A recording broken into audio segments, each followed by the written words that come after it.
Hello, I'm Susan Regan, and I'm here today to be a host for a candidate forum for the two gentlemen who are running for the seat as the state representative for the 58th District. And they are David Alexander on my right, the Democratic candidate who is currently a substitute teacher with the Enfield Public School System and a captain in the Marine Corps Reserve. And Tom Sirard, the Republican contender who is a business owner of a construction company in Enfield and a decorated Navy veteran. So first, I would like to thank you both for your service to our country. We very much appreciate that. With that in mind, first question will go from the toss of a coin to David. What qualities and experiences from that service will you bring with you to the 58th District and Hartford, and why? Sure, and thank you, Susan, for having us here today. I really appreciate it to have viewers to get to know the candidates, especially on a local level at a state rep race. That most welcome. Means a lot to voters to get this our message out there, out here in Granby. But my Marine Corps background, I think, is something that I appreciate and rely on as a state representative. There's a commercial that's been airing recently about Marine Corps officer programs where it says, after college you can go to work or you can lead Marines. And after 9/11 happened and I was in college and in law school, I felt the need to serve. My father and grandfather had Marine Corps careers, it's in the family, and I was attracted to the managerial and leadership experience that comes from being a Marine Corps officer. In the Marines, we have 8 enlisted for every 1 officer. In other branches, such as the Air Force, it's 4 to 1. And Marine Corps has got the lowest operating budget out of all the services, so they really rely on their company grade, lower junior officers and staff NCOs to do things, make things happen. And they put people in prominent leadership positions early, and I was excited for that challenge. And I learned a lot from it.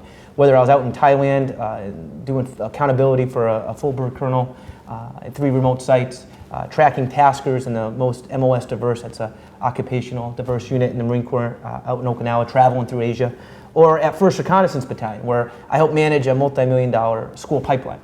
Didn't have really any training going into it. It's just figure it out, Lieutenant, figure it out, Captain. And I think that type of figuring leadership out on the fly, making deadlines, living with the 70% solution that the Marine Corps really embraces in a warfighting mindset, no matter what, pushing paper, managing people, or taking a hill. 70% solution, thinking outside the box. I think that really enables someone to gather strength from that and perspective, and I think that would make for a unique and maybe passionate, resourceful advocate for the people of Enfield.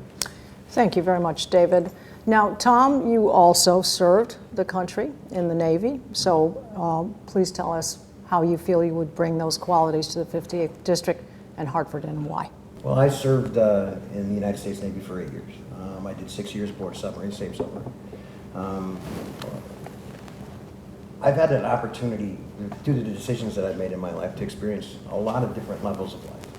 The military was one very significant part of it. My business is another significant part of it. My experiences on the Board of Education is another significant part of it. Being a family person, having a wife and kids, that's another significant part of it. My military experience, in submarines, they rely heavily on their non-commissioned officers. Usually average crew is about 150 men. 8 of those are officers. I quickly rose in positions of responsibility while I served my country. We dealt with real life. I mean, submarine life, they call it arduous duty for a reason. And I was underway a lot. I worked with a diverse group of people with diverse skill sets from diverse backgrounds. And that's affected my life totally. I mean, not just political service. I have a calling to serve. And that's why I served on the Board of Education, and that's why I'm doing this. You have to listen to people. You have to be available to people. But you also have to provide, base your decisions on common sense. And that's why my experiences throughout my life, not just my military service, but throughout my life, have put me in a rather unique position to have a more fuller understanding of what people are going through. All right, very good.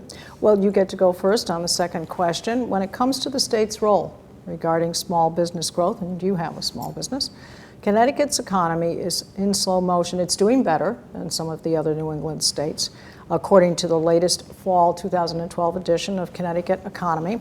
However, the state is 3rd to last in small business growth. What will you do to make business more friendly in our state? Connecticut has some long-term structural issues that have come over years and years and years of decisions. We are too expensive to do business in. We tax too much. Our energy costs are too high. We're just not a very comfortable place to live. We don't have jobs in Connecticut because of our legislature's approach towards business. They often view it as not a friend, and not, I mean, that's where our jobs come from, is from private industry. That needs to stop. Everything from our workman's compensation rates to how many business taxes that we pay. I mean, Connecticut's a really bad road. Our budgetary issues are a main driving factor. The inability for us to balance our budgets. You know, businesses look at that. And if you have an unstable budgetary process and you're constantly looking to your businesses to flip the tab for it, they don't want to come here, and they don't want to stay here either. That's all rolled into one.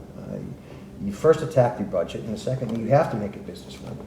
You have to roll back some of the regulations. I'm not saying to eliminate all regulations, but just you have to be business friendly. They're your friend, they're your partner in this. They're the ones that put people to work. And that's going to be the thrust. My small business experience, I mean, the businesses in Pearl Street, the businesses on Route 5, I've talked to those owners. And the thresholds that they have to jump through just to stay in business, I'm shocked. I mean, I looked at moving my business out of Massachusetts, because my business is in Massachusetts. Sure. And it was going to cost me 35% more in overhead. Those are the numbers that I crunched. I can't do that. That's laying people off. I mean, I'm not in the business of laying people off just to stay in business. I mean, you do that. It is a business decision, but not to satisfy government. I mean, the government is in the way, and it needs to stop. Well, I would say to both of you that running a state is like running a business. And we should, most likely, get back to our GAAP accounting system. So I will again ask you, you do not have a small business, however, you're a teacher, you're well aware of what's going on in the state, so what would you do, and how do you see us bringing more business to Connecticut? Sure. The state of Connecticut, like all other states, states are in competition with other states in their region, other regions of the country. And right now, the Northeast, with the cost of living, cost of energy, their state budgets in general, are overdrawn, growing to alarming. And it's at a position now where the cost of doing business in certain states like Connecticut is difficult. And I look at, actually, as more of an independent, unique, democratic thinker, that the spending is a little bit out of control. We need to rein a lot of this in. And I point to, actually, the governor of New York, Andrew Cuomo. He's a Democratic governor, came into office in 2011, saw a similar situation that Connecticut had. And he looked at his budget. He said it was possibly unsustainable for the future. I agree with that. He made some difficult choices. Sometimes in politics, you have to make difficult choices. And you look at my career in the Marine Corps, I came across that in a smaller way. You have to decide between the professional and the individual. Sometimes the professional, larger picture is where you need to go. And made some tough decisions, but he did rein in some of the spending in that state. And if you look at their stats, consumer spending is going up, the cost of living is going down, and it's becoming more friendly for small business owners. I think we need to model our approach in the next General Assembly session, the next biannual budget that we develop, through that lens, opposed to a lens of we're going to try to spend our way out of this problem. And I think by doing that, you will actually help small businesses, make Connecticut more attractive to small businesses. I'm someone that lived in Japan and Southern California and then came back to Connecticut. A lot of my friends and peers are moving to other states, moving to Massachusetts, moving down south. That troubles me. They're moving out of my town. And that's one reason why I wanted to run, is to bring some new energy, some new ideas to try to address this. For a very concrete idea, the cost of health care for small businesses is very, very troubling. And really hurts small businesses, and they're trying to do the right thing, providing proper health care for their employees, which helps the economy if people have health care and productive people. But it's difficult. And there is discussion in the General Assembly next year of having a bill where you would allow small businesses to pool in together into a health care plan together. And that's something I'd like to look into, to see if we could do that, to alleviate the burdens of healthcare for small businesses. I think we could possibly make that happen with some hard work next year. Another thing, I mean, I live in Thompsonville on Pearl Street, where there's a lot of small businesses. Jason, my barber, I go see him all the time. Corona's Market, where I buy my meats and talk to people. And it's a struggling area for small business owners down there in my district. And they feel that they have a stake in the community together. And I'd like to see something that could really give them a promising opportunity in the future for growth. And I look at the governor's light rail proposal that he's putting in now, trying to connect New Haven to Hartford to Springfield. And I think from what I've researched on transit-oriented development, that's a good thing for small business owners. Well, let me just keep us moving along here. This will be addressed to you again, David. Very closely related to this entire subject is that Connecticut is ranked 40th in unemployment, with currently a rate of 8.9. It just came down 0.1% from 9%. But there was some question on the validity of that, because it did spike very quickly from 8.5 to 9 within a week or so, not that long ago. So, what, in your view, has the state done to help or harm job creation? And what would you do to reduce unemployment? One thing that the state is doing is they're thinking boldly, and they're bringing in the light rail system. They've got the federal funds. It's going to happen. It's going to start in 2016. I want to really advocate for a station in Enfield. It's in the works, but not totally concrete. And when you do that, you bring in transit-oriented development, which means for us, North Central Connecticut, Enfield is kind of a hub. We have 45,000 people. You're bringing in people daily to commute from Summers, from Suffield, from Long Meadow even, and Enfield. They're all sitting there waiting to get on the train.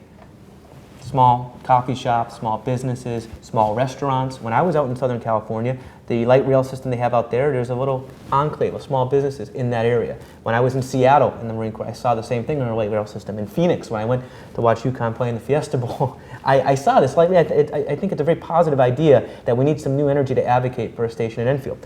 But beyond that, there's a thing with Connecticut where administratively, there's a lot of burdens to get people employed. And as someone who just got home from the Marine Corps and transitioned out of the military, I'm still a reservist, but back home, it's tough for younger people coming home. Thankfully, our foreign commitments in Afghanistan and Iraq are coming to an end. Because of that, the military is downsizing. And people are coming home after 4, 8, 10 years of experience in a very tangible job skill set. And I find it a little frustrating that administratively, Connecticut has a lot of burdens up there to get them employed. And I'll just throw out an example. I mean, let's say you're We do want to allow time for Tom to answer. Yeah, so go ahead, just wrap real quickly. Quick, that's fine. Real quick, alleviate some of the burdens. If you were a pharmacy tech or a corpsman nurse in Camp Pendleton, why is it harder for you to get a job as a nurse administratively in Connecticut than if you moved in from Massachusetts? Mm-hmm. All right, and Tom, your response. Well, I've been following the light rail project for Enfield for a very long time. So I'm ready from should I get elected, from day one to continue that process to make sure that it happens here in Enfield. And it's important to Enfield, but specifically for Thompsonville, which is our most troubled district. The businesses there are counting on it. I know it's not a magic bullet and it won't solve all our problems, but it's a very important thing that needs to happen. We have to become more business friendly. We can't. That's where the jobs come from. There's ways that we can do that. One of the things is addressing our workman's comp issues. We're the second highest cost for workman's comp insurance. We can adopt some regulations much like California did under Jerry Brown. Even collective bargaining agreed with them. And they actually lowered their costs significantly for workman's comp insurance and provided a 30% more increase for benefits. That kind of thinking is what works. You have to lower the business tax rate here in Connecticut. But in order to do that, you also have to cut the spending in. So the way I see it, both of you see that we have major issues, and I hear a kind of a bipartisan approach from both of you. So I would say you were kind of thinking in the same direction. All right, very quickly, we want to make sure we get in all of our questions. What about your views, and this comes back to you, Tom, views on early release, death penalty, and how it impacts our community? If you just give us a brief answer so we can fit everything in. I do not believe that... It's a kind of a yes or no. Well, again, I don't believe that early release is an effective program. I mean, because of the state's inability to balance its budget is not a reason to interject themselves in a judiciary decision. especially for the violent criminals that are subject to this early release program. We're talking rape, we're talking assault, we're talking sexual assault against children. I mean, these are serious, serious crimes, and because you were a good boy in prison, you're suddenly allowed to go out because we can't afford to keep you anymore. I mean, this is where that budget question, again, rolls back onto the table. That's not a reason to let somebody off. That's not a reason to send somebody home. I mean, there was just another incident that I know of where one of these early release people recommitted, and it was a violent crime. Okay, well, we'll have David chime in. Yeah, real quick, we do need to cut the budget and the spending, but not at the sake of public safety. And prison crowding is an issue, but when you have a situation where, hypothetically, under this program, someone who was accused of rape and they plead down the sexual assault and they go to prison and then they get an early release out, and in doing that, they have to take a class, and they don't even take a class, from what I've seen in the sexual assault issue, they take a class on violent crime, come back to our community. That is not a practical and reasonable solution to this problem. I actually, as an independently thinking Democrat, agreed with Senator Kissel and Minority Leader Senator McKinney when they had a hearing in the Judiciary Committee about this a couple weeks ago. And if I was on that committee as a Democrat, I would be there, and I think they made some sense on this issue. We have to readdress this early release program. So I see another bipartisan approach here that this is, because you two have both served the country in defending people who can't defend themselves, so I think you both are thinking in that same direction. All right, let's go with this question. We all have an ethical compass, if you will, personal, community, and political. Both of you have been involved in our community in various ways, including politics. What, in your view, makes an ethical politician?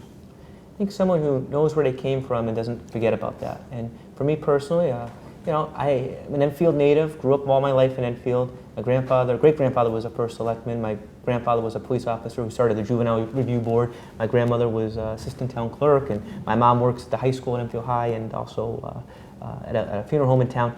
And we have a stake in our town. I was raised to love my town and be true to it, and that's one reason why I wanted to run. So I think that's where maybe the ethics come in, where remember where you came from, remember why you're doing this, remember when faced with a difficult decision, who you need to be true to. And I think I was raised in that vein, and that's what I rely on. And Tom? Honest. Be honest. Do not pretend you're something that you're not. Stay true to your roots, yes, but be honest. Don't spin things so that you can advance a position or hide and run from the people that you're supposed to be representing. Be available to them. Answer them. Return their phone calls. Return their emails.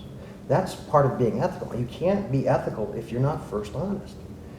You can say that you're something, but if your roots are somewhere else, you can't hide from that. Actions speak louder than words. You know, I've said it often. You know, it's not what you say; it's how you vote, and it's not just how you vote; it's how you back that vote up. If you're not accountable and you're not honest and saying, "Well, you know, yeah, I'm not part of this or I'm not part of that," when that's where your roots are, I mean, that's being disingenuous.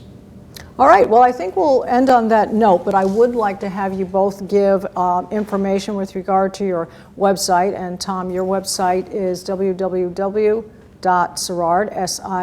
SIRARD, 58th.com. Is that correct? That's correct, and I And also have a Facebook page, Sirard for Enfield. Okay, and David, you have a Facebook page. Facebook page, it's Dave for Enfield, right on Facebook. You can look it up. All right, well, I want to thank you both very much for being here today, and we you. appreciate getting your very honest responses.